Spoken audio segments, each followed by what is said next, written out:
C.E. Montague, he once said, "What I mean by reading is not skimming, not saying as the world saith, oh yes, I've read that, but reading again and again with an increase of delight each time until the thing read has become part of you and moves along with you to meet any new experience you may have." The notion here of being a reader seems so different than the way tons of people seem to think about reading, at least when I hear people talk about reading. I think there's a rise in this critical reading where some person acts as if airing their quick to snap judgments on the author is what it means to engage a text. That's not what it means to engage a text. You want to be a reader. Here's the way to become a good reader. First, when you read aloud, and you read aloud imagining that the author is in the room and you're trying to intonate it as you think the author would. Then, when you level your criticism, you try to level the criticism as if the author were in the room. The task is not, can you address the author in terms of your words? That's an important part. But the dialogue hasn't yet begun if you haven't first addressed that author on their terms. And so the question becomes, can I learn what other people mean by their words? That's the struggle of becoming a reader. And I really want to get at how self-gratifying and how insidiously difficult it is to get people out of this being a critical reader by just leveling criticisms. It's kind of pre-canned, ready-made, have critique, will travel. Tons of people bring this to text. You see it again and again. Try to think, like for example, just as a comparative case, if I have a building and if I say to you, your job is to destroy the building, think of how easy it is to destroy a building. I mean, you could light it on fire, you could hit it with a wrecking ball, you could have a bunch of people beat it up with sledgehammers. You could have the kung fu karate team come in and do it. You could have wild animals let loose in it and start destroying it. You can imagine so many ways of destroying a building. But if I ask you to build a building, you're going to have to very carefully think out, plan, and develop, especially if you want a building that is going to be sturdy and usable to various degrees. It's going to have foresight, and it's going to have to be carefully thought up and developed and crafted and constructed.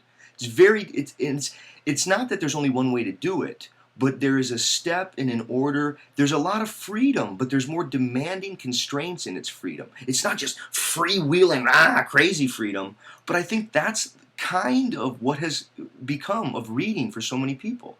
And I don't think they're to blame for it.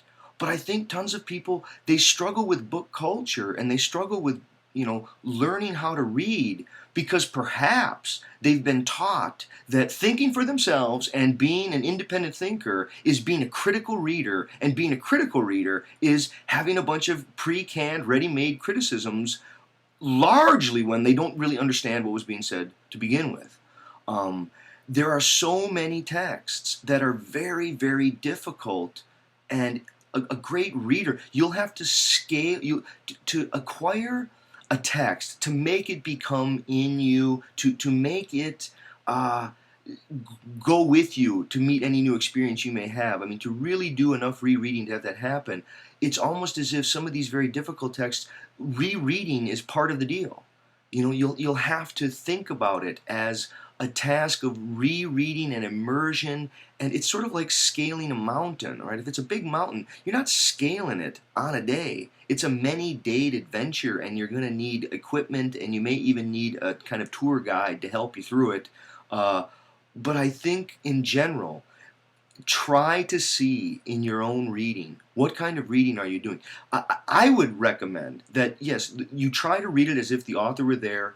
If that strategy is too demanding or too encumbering, try catch as catch can. You get in there and you read for what you find usable, interesting, and appropriatable. You try to be true to the text, right? I mean, otherwise you're sort of missing it. But there's also creative misunderstanding. Sometimes there is a misunderstanding that is its own creativity, and that's okay. I think people need to learn how to engage books, to celebrate others, to celebrate the capacity to learn from another and take an idea from another, rather than what seems to be a dominant model, right? And I think this is in popular common sense. I don't think it's necessarily among college students, again, certainly not ones that I deal with, but I do think that in general, there is, you see it almost in, I think it's graduate student training. Some people who go to graduate school, they get this disease of ego gratification by leveling quick criticisms to things, and it's not that we don't want to be critical of text. We do. You want to be able to be very critical, largely by bringing whole other worldviews, whole other sets of values, whole other perspectives,